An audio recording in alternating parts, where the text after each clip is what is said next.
Hello and welcome to today's video. So today I found some ink laying around and I thought, hey, why not try and make a piece of art with this ink? So that's what I'm going to be doing today. Right now I'm just kind of testing out the ink, seeing if it's still good, which it is because there's a video. And what I'm doing is I'm adding different amounts of water to the ink to like dilute it a bit, because that's what you do when you add water to something. Most likely you're diluting it. That way I have a few different tones to work with, and yeah, so I'm just testing out how all of those work, adding more water if it's necessary, and yeah.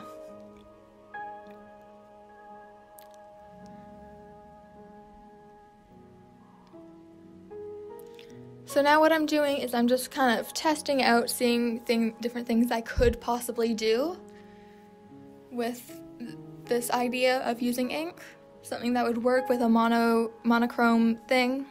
I think that's what it's called, monotone, whatever.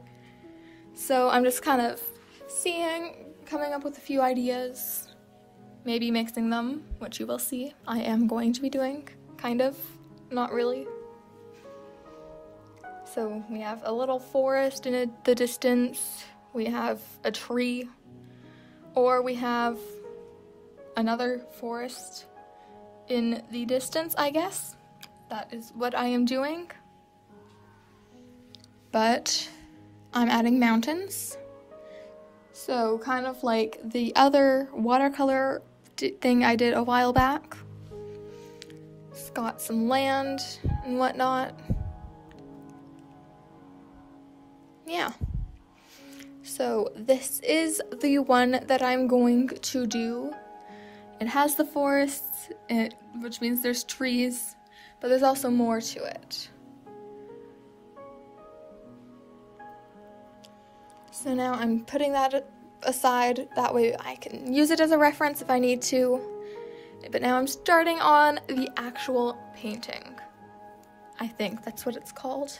The actual inking. Would that work?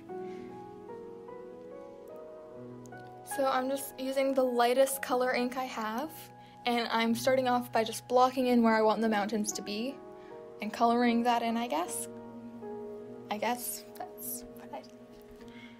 So yeah, I'm coloring those in. There's gonna be a second one.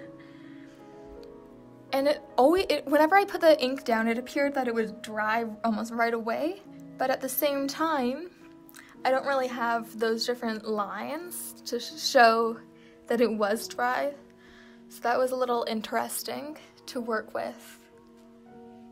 It really went down flat, and I didn't think it was going to. So now I'm just using a slightly darker color and trying to block in some shadows to add more depth or whatever to the mountains, add shadows, whatnot. Now it was a little like really sticking out, and I didn't want that as much, so I am using water to kind of blend it in, and that seems to have worked. So I'm making a new thing of ink that's extremely watery, more so than the others. Testing that, and I am adding in some sky details, clouds, wind, whatever it is, I don't know. Because the sky just seemed extremely empty, so I just wanted to put something there. And now I'm using something that's almost entirely water to just kind of blend it together almost. Now, if I were to do this again, I would probably do this step first, the sky and then the mountains, working back to front instead of like middle to background to the front. Because that's just easier that way, as most of you probably know. It's just kind of trying to blend into the mountains almost. And now we're doing almost the same thing, but this time it's with the water that's going to be in front of the mountains, so it's a little better. Just kind of laying it down so we don't have the blank paper right in front of us.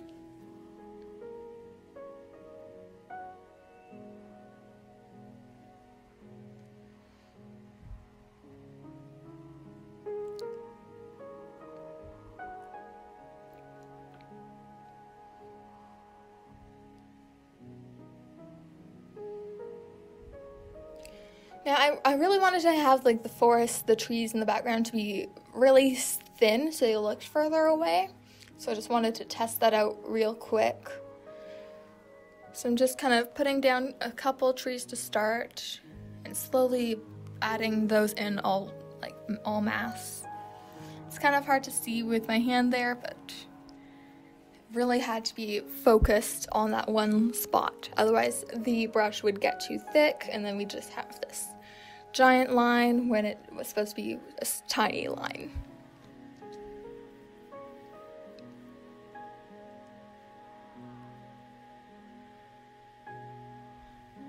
Now, the trees were looking a little thin, so I am going to go over and do this a whole lot with lighter colors, or lighter shades and then darker shades, just to have that depth there so it looks better.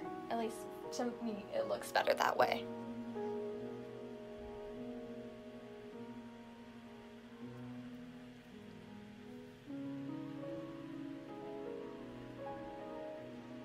So now I'm kind of just adding in the line, horizon line. I think that's what it's called. Should be called that.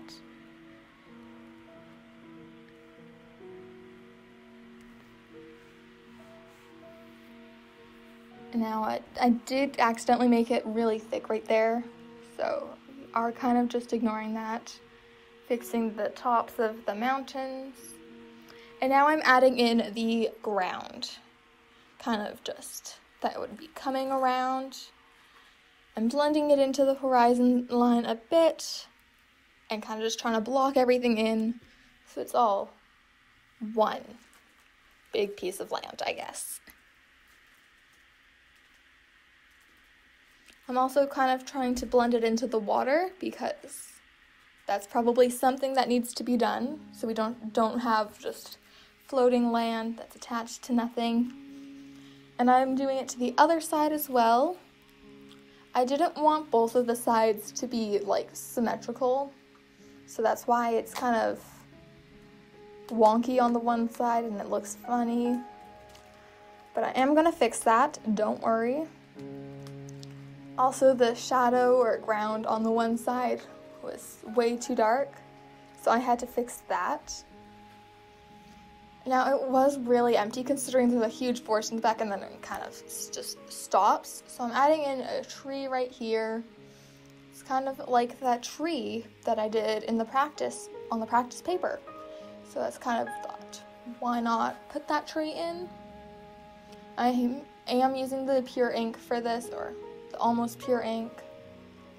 Yeah.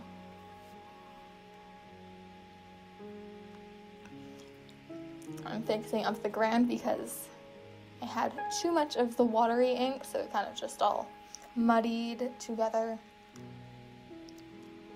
So I just wiped it away and redid it.